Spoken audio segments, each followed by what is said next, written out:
We are back, last training session before the shot, which is gonna be pretty easy. We're stretching out the shoulders because all the bench presses got me locked up. And we're here with Dan, who is visiting from Maryland, USA. And we're gonna do a little bit of bodybuilding after that. We're gonna do a bit of work on Woody, maybe a little bit of our power stairs. Otherwise, just bodybuilding, getting blood flow, staying moving. And like I always say, leading into shows, you're more likely to get unfit than you are to get unstrong. So, fitness has to stay in, you gotta stay moving, gotta stay doing things, but can't burn out the sympathetic nervous system, ergo, you do the easy stuff, you do bodybuilding, stuff that anyone could do. So, enjoy, let's see how we go.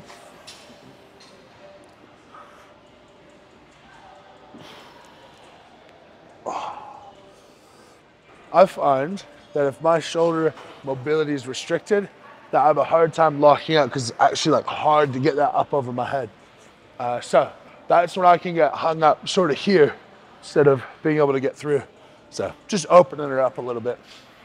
So this guy, straight arm, palm facing your head, promotes the scapular protraction, the ability for it to upwardly rotate. If you think of the shoulder joint as it exists right now, it's perfectly flat.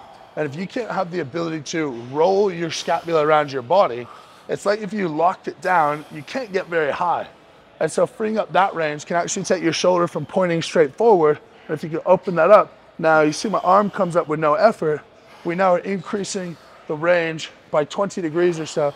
And that's gonna allow you to have a much better overhead lockout. So we're doing this to combat some of the restriction in overhead that I've gotten from ages of pressing, but in terms of, lots of bench pressing, but in terms of general shoulder health, the best thing that you can do is move your scapula well. Shoulder's a really complicated joint. Shoulder's actually 4 joints. Glenohumeral, the one we normally think of.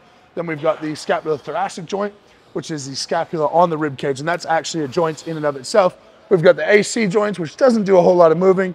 And then we have the SC joint, the sternoclavicular joint, and that has to rotate for your shoulders to move up and down. So 2 movements that your shoulder blade needs to be able to do, has to be able to come around your body, has to be able to rotate upwards. That's how you're gonna get overhead strong, safe, and stable.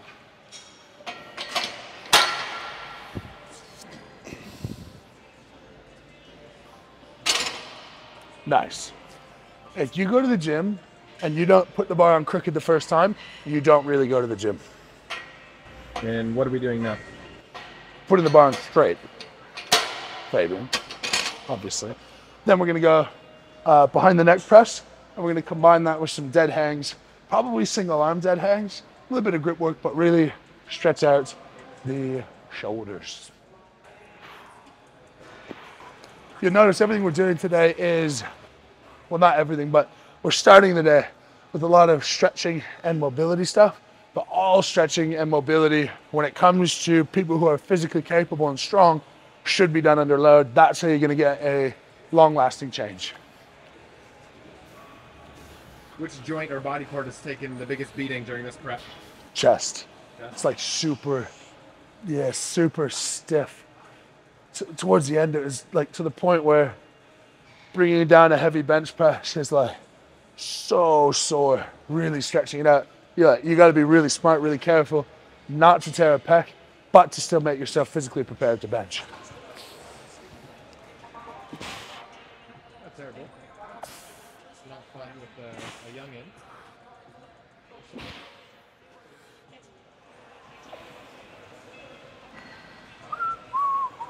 It's a big difference, closed grip versus open palm. I really feel that there. Now, to be clear, I'm stretching because I've lost the range that I need to perform well, not because it's going to keep me safe. I'd like to be very clear on that.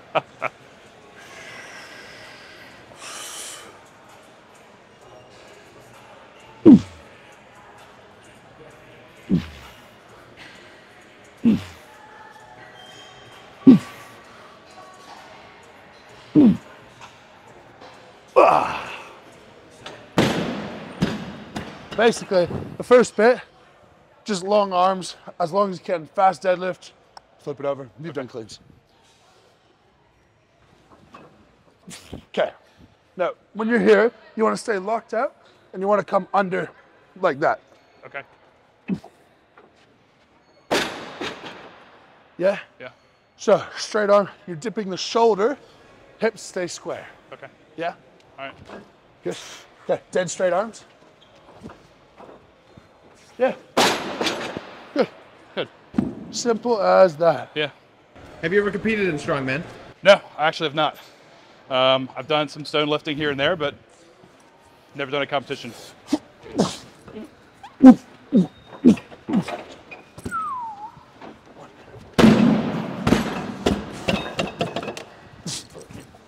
Nice job.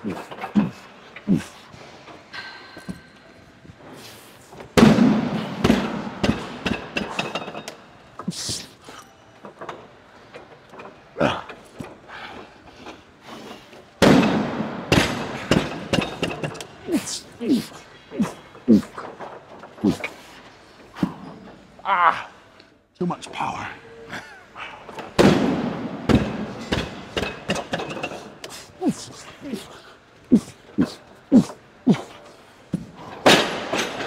Very good.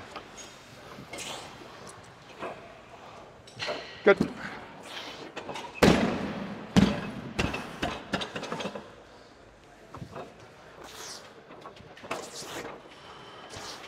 Don't rush it. Okay.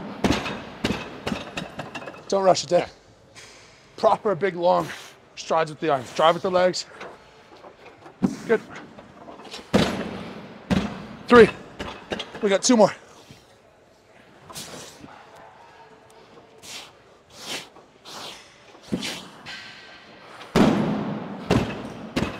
Last one. Push it right over. All the way over.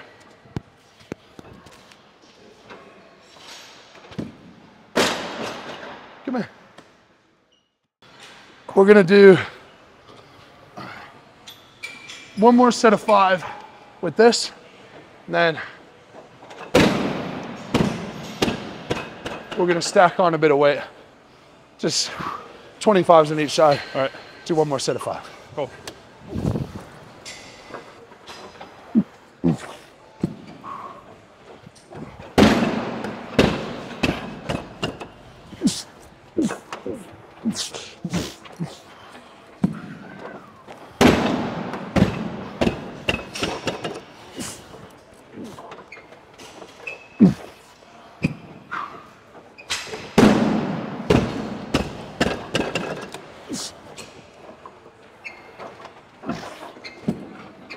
Last one.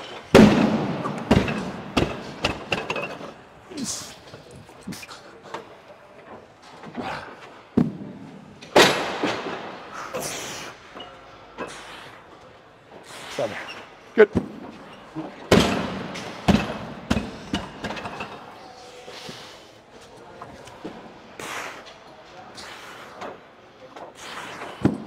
There's 2.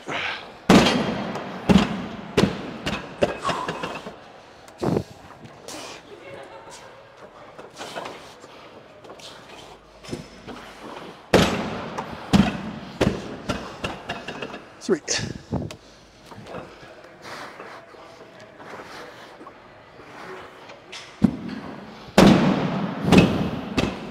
4. Right over the top.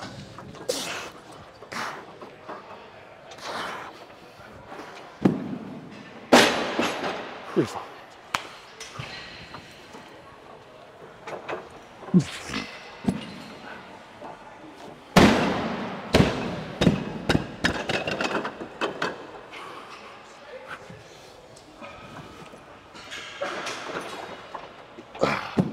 Whew.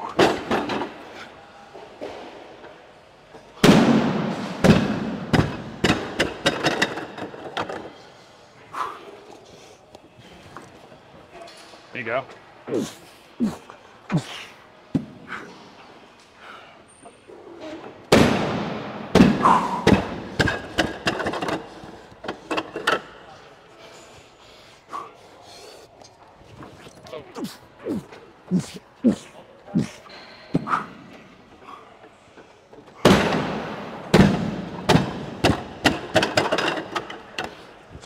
That's good. That's good.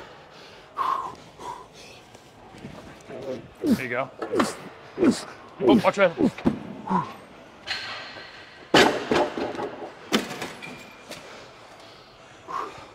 Just happened. Yeah. She's a bit crooked.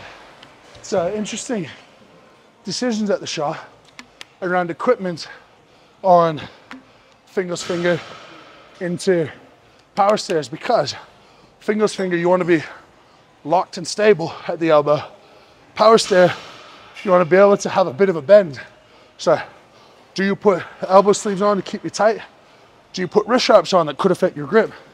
It's very interesting. I don't know, right now I don't know what I'm going to do. It comes down to how heavy the fingers are, because I know the power stairs are insane.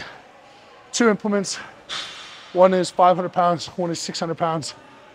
So if you finish at 600 pounds, that's going to be an accomplishment, because last year at Worlds, we did multiple implements, but they were 500 pounds and most guys didn't finish. I think I came in 4th or 5th, getting 9 stairs out of 11, 9 stairs out of 12. Yeah, 9 stairs out of 12. So, will be interesting. So, this is internal rotation as an exercise, but it's actually a loaded external rotation stretch. And this is how we get lasting change for something like an overhead press, like a squat in a rack. Get this elbow back there. Yeah.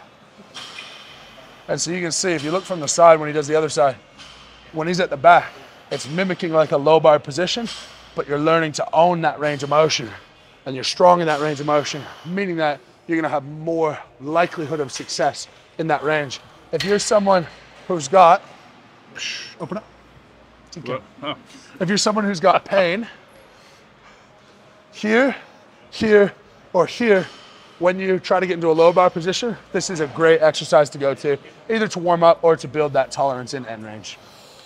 This is a week before Shaw, obviously, and it's the week that I have more freedom than any other time, is the week before competition. And this is part of being a good coach, is knowing who you're coaching. And Laws knows that I need to do certain things to feel good. And if I had a traditional deload and I stop moving, I just feel slow and sluggish going into comp. So we always do bodybuilding stuff. We'll do a little bit of extra cardio stuff, and that way I can stay fit, feel better, systemic inflammation goes down, and this is like my rest into comp, is resetting the body this way.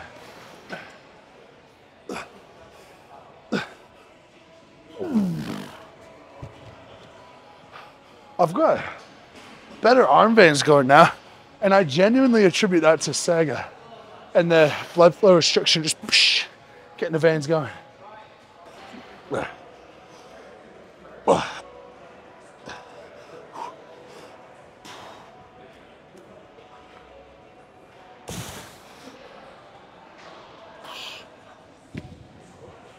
Oh, done and dusted.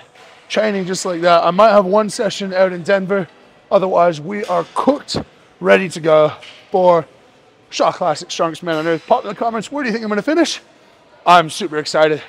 Full disclosure, I think it's gonna be a really exciting race between me and Tom. Right on our heels, probably Evan, Trey, Brian, so many good guys going. So pop in the comments, where do you think I'm gonna finish? What do you think the key is to winning? Can't to hear your thoughts. Like, comment, subscribe. Thank you very much for watching, and we'll catch you next time. Lift heavy, be kind, as per usual.